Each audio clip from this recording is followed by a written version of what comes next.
ಏನು ಅಂತಂದ್ರೆ 2 ದಿನದಿಂದ ನನ್ನ ಎಂಗೇಜ್ಮೆಂಟ್ ಆಯ್ತು ನನ್ನ ಬೆಸ್ಟ್ ಫ್ರೆಂಡ್ ರಾಘವ್ ಅವ್ರ ಜೊತೆಗೆ. ಅನ್ಫಾರ್ಚುನೇಟ್ಲಿ ನಮ್ಗೆ ನಮ್ಮ ಎಂಗೇಜ್ಮೆಂಟ್ ನ ಅಟೆಂಡ್ ಮಾಡಕ್ ಆಗ್ಲಿಲ್ಲ, ಬಿಕಾಸ್ ನಮ್ಗೆ ಯಾರು ಇನ್ಫಾರ್ಮ್ ಮಾಡಿರ್ಲಿಲ್ಲ ನಮ್ಮ ಎಂಗೇಜ್ಮೆಂಟ್ ಅಂತ.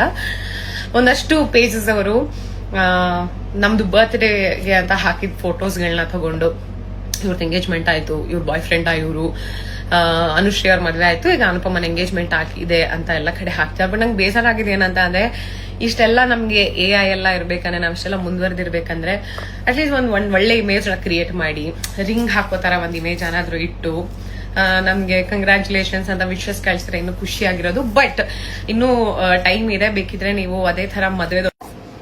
ನಾನು ಏನ್ ಹೇಳ್ತಾ ಇದ್ದೆ ಅಂತಂದ್ರೆ, 2 days ಇಂದ ಎಂಗೇಜ್ಮೆಂಟ್ ಆಗಿದೆ, ಇಮಿಡಿಯೇಟ್ ಮದುವೆ ಮಾಡ್ಸಕ್ ಹೋಗ್ಬೇಡಿ. ಯಾಕಂದ್ರೆ ಸ್ವಲ್ಪ ಡೌಟ್ ಆಗತ್ತೆ. ಅಂದ್ರೆ ಒಂದ್ ಟ್ರಾಕ್ಷನ್ ನಿಮ್ಗೆ ಆಲ್ರೆಡಿ ಸಿಕ್ಕಿರುತ್ತೆ, ಒಂದ್ ಲೈಕು ಕಾಮೆಂಟು ಒಂದಷ್ಟು ಸಿಕ್ಕಿರುತ್ತಲ್ಲ.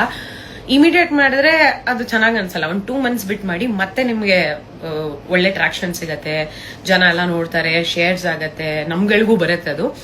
ಬಟ್ ನನಗೆ ಅದೇ ಬೇಜಾರಾಗಿದ್ದು. ಬಟ್ ಎನಿವೇ, ಮದ್ವೆ 2 months ಬಿಟ್ಟು ಮಾಡಿ, ಏಸ್ಥೆಟಿಕ್ ಬ್ಯಾಕ್ ಡ್ರಾಪು, ನಮಗೆ ಟ್ರೆಡಿಷನಲ್ ಔಟ್ಫಿಟ್ ಎಲ್ಲ ಹಾಕಿ ಮದುವೆ ಪೋಸ್ಟ್ ನ ಕ್ರಿಯೇಟ್ ಮಾಡಿ, ಆಮೇಲೆ ನೀವು 2 months ಆದ್ಮೇಲೆ ಎಲ್ಲ ಕಡೆ ಪೋಸ್ಟ್ ಮಾಡ್ಬೋದು. ಅಂಡ್ ಆಲ್ಸೋ ಇಫ್ ಪಾಸಿಬಲ್ ನಾನು ಮತ್ತೆ ರಾಘವ್ನ ಕರೀರಿ ಮದ್ವೆಗೆ.